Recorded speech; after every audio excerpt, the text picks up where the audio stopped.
Hello class eight. आज हम Hindi two से पार्ट 7 भारत के लाल लाल बहादुर शास्त्री जी के जीवन के संबंध में कुछ अनमोल बातें हैं उनके जीवन में, जो कि एक आदर्श है। उसके बारे में हम पढ़ेंगे कि जीवन में चाहे जितना भी संघर्ष हो, कभी हार नहीं माननी चाहिए। तो ये कहानी इनके बारे में शुरू होते हैं। लेखा चतुर्वेदी हैं, लेखिका हैं, एक प्रेस रिपोर्टर भी हैं। तो उन्होंने उनके बारे में लिखा है, लाल बहादुर शास्त्री जी के बारे में, कि लाल बहादुर शास्त्री जी का जन्म जो है 2 अक्टूबर सन 1904 को मुगल सराय के उत्तर प्रदेश के एक गांव में हुआ था। और इनके पिताजी जो थे वो शारदा प्रसाद श्रीवास्तव एक शिक्षक थे, और इनकी माता जी थे वो एक गृहिणी थी।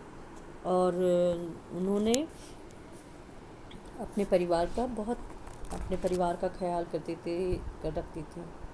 तो शास्त्री जी जो थे ये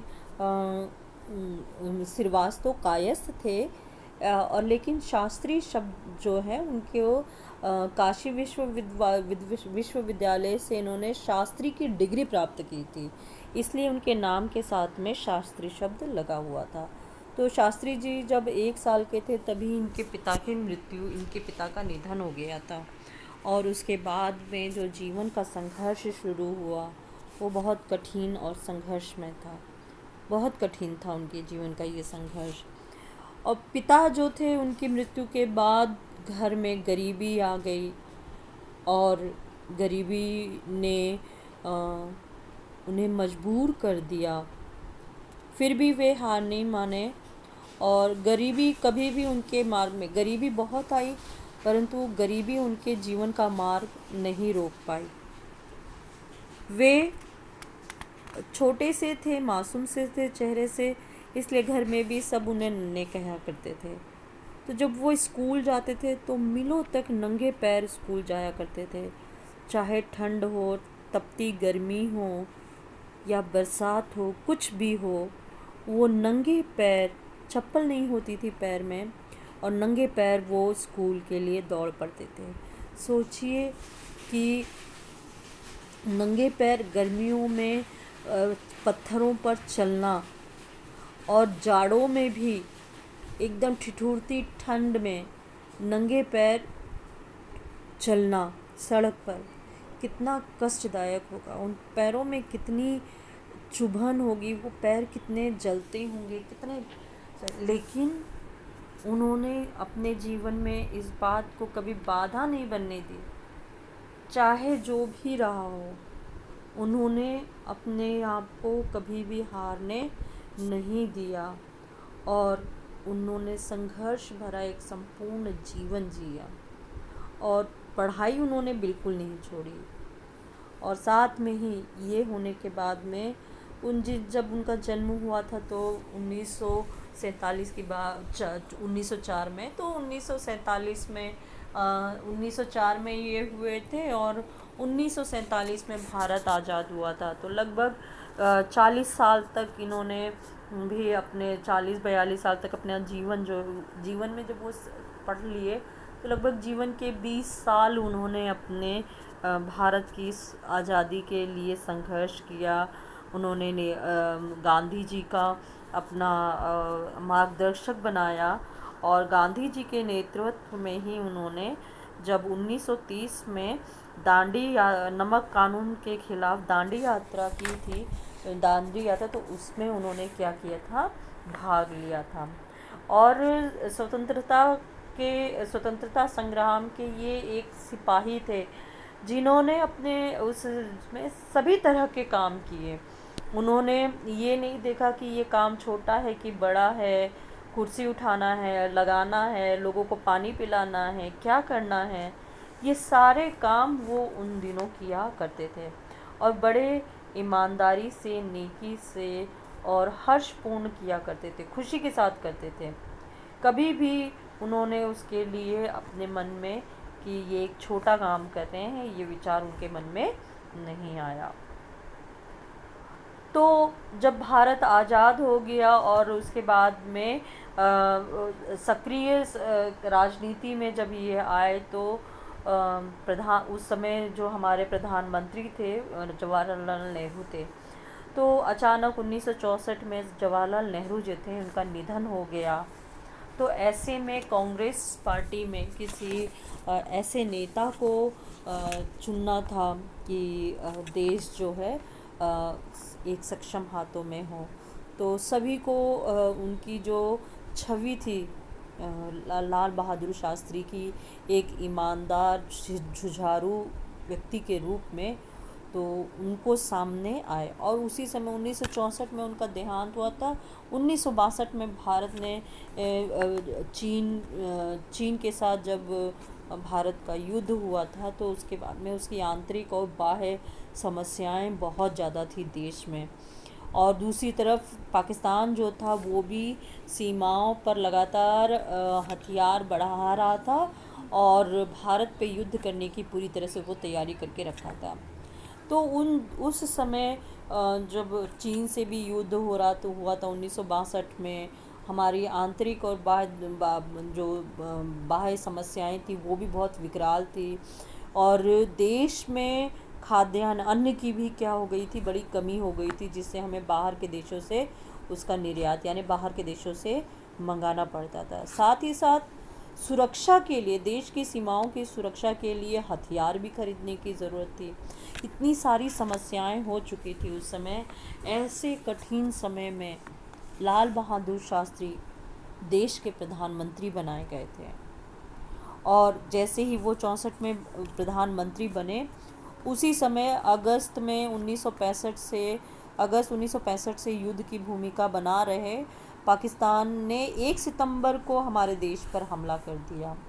और उस समय हमारे तत्कालिक राष्ट्रपति जो थे सर्वपल्ली राधाकृष्णन, जो 5 सितंबर शिक्षक दिवस के रूप में मनाया जाता है सर्वपल्ली राधाकृष्णन के, तो ये उस समय 1964 में भारत के राष्ट्रपति थे। और उन्होंने तीनों सेनाओं के प्रमुख और शास्त्री जी की जब बैठक हुई, तो शास्त्री जी ने अपनी सेना के तीनों कमांडरों पर ये कहा कि आप जैसा भी जो करेंगे हम आपके साथ में खड़े हैं। तो आप देश की रक्षा कीजिए और मुझे बताइए कि हमें क्या करना है। मैं अपनी सेनाओं को पूरी तरह से उसमें सहयोग दूंगा और मुझे अपनी सेना पर विश्वास है। ये विश्वास, ये बातें, इन बातों ने सेना का मनोबल बढ़ा दिया और भारत ने पाकिस्तान को घुटने टेकने पर मजबूर कर दिया। तो भारत समझ गया कि सभी जनता समझ गई कि देश क्या है, एक सुरक्षित हाथों में। तो इस तरह का उनका चरित्र था लाल बहादुर शास्त्री का। इसके अलावा जब कांग्रेस पार्टी में थी, सत्ता में थी, तो उसी दौरान वो रेल मंत्री भी बनाए गए थे। तो रेल मंत्री जब थे तो उसी समय एक रेल दुर्घटना हो गई और वो मन से इतने ज़्यादा दुखी और पीड़ित हो गए थे। उसमें लोगों के बहुत सारे लोगों की उसमें जानें चली गई थी और पीड़ा के कारण उन्होंने सारी जिम्मेदारी खुद पर लेते हुए उन्होंने रेल मंत्री के पद से इस्तीफ़ा दे दिया। उन्होंने सारी घटना के लिए खुद को दोषी मानते हुए उन्होंने इस्तीफ़ा दे दिया। और उसके बाद में हमने देखा कि 1964 में फिर वो प्रधानमंत्री के रूप में हमारे सामने आए। तो उसी समय जब भारत पाकिस्तान का युद्ध हुआ था, तो जब युद्ध हुआ तो उस समय देश तो आंतरिक रूप से भी बहुत कमज़ोर था, बाह्य रूप से भी कमज़ोर था। खाद्यान्न समस्याएं थी ही हमारी। चीन से 1962 में ही 2 साल पहले ही युद्ध भी हो चुका था, जिसमें हमारी स्थिति बहुत ख़राब थी। और इसके साथ ही हमारी सेनाएं जो थी उनके पास में संपूर्ण वो भी नहीं थे।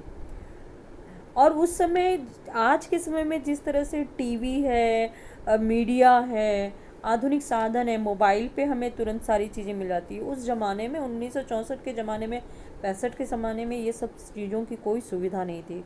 उस समय केवल समाचार पत्र, पत्रिकाएं और जो रेडियो थे, उसी के माध्यम से केवल प्रधानमंत्री या राष्ट्रपति अपना संदेश देश को दे सकते थे। और रेडियो भी सबके पास नहीं होता था और न ही समाचार पत्र खरीदने की सबकी क्षमता होती थी। तो भी उनके देश उनकी भाषण को सुनने के लिए जहाँ पर रेडियो होता था, दूर दूर से गांव के लोग आते थे और वहाँ पर उनके भाषण को सुना उन्होंने। उस भाषण में उन्होंने अपने संपर्क में उन्होंने आने पर देश की सुरक्षा कोष में ज़्यादा धन नहीं था, तो उन्होंने देश की महिलाओं को आह्वान किया, महिलाओं से कहा कि उनके पास जो भी थोड़ा बहुत सोना आदि जो भी कुछ है उसे दान करें और देश की सुरक्षा के लिए जो हमारे सैनिक हैं उनके लिए कुछ व्यवस्था की जाए, जिससे उनको भोजन हथियार मुहैया कराया जा सके। और उस समय उनकी बातें, और जब युद्ध था, युद्ध का समय आया, हमारे सैनिक जो थे उनके पास में ऊपर ऊंचाइयों पे पहाड़ों पर हिमालय पर्वत पर जो हमारे वहाँ पर और भी हमारी सेनाएं जो थी वहाँ, चाहे वो हमारा सियाचिन है या न पहाड़ी इलाके थे जहाँ बर्फ़ पड़ती थी, तो हमारे सैनिकों के पास में उतने गर्म कपड़े नहीं होते थे। तो महिलाओं ने क्या किया, स्वेटर बना कर, अपने हाथों से स्वेटर बनाकर देश की सेनाओं के लिए, जवानों के लिए वो स्वेटर बनाकर उन्होंने भेजा। अपने शरीर का जेवर उतार कर देश के लिए दान किया उन्होंने, और दान करके ताकि सैनिकों को और अधिक मजबूत बनाया जा सके। तो इस तरह से उनकी बातों में इतना अपनापन, उनकी ईमानदारी ऐसी थी, उनकी छवि ऐसी थी, उनका विश्वास ऐसा था कि लोग उनकी बात सुना करते थे, जिस पर, और ये यूं ही कोई किसी की बात नहीं सुन लेता है, ज़रूर उसमें ईमानदारी एक बहुत बड़ी क्षमता होती है। बच्चों, इसका आगे का भाग मैं अगले वीडियो में आपको भेजूंगी। तब तक अपना ख्याल रखें और पाठ को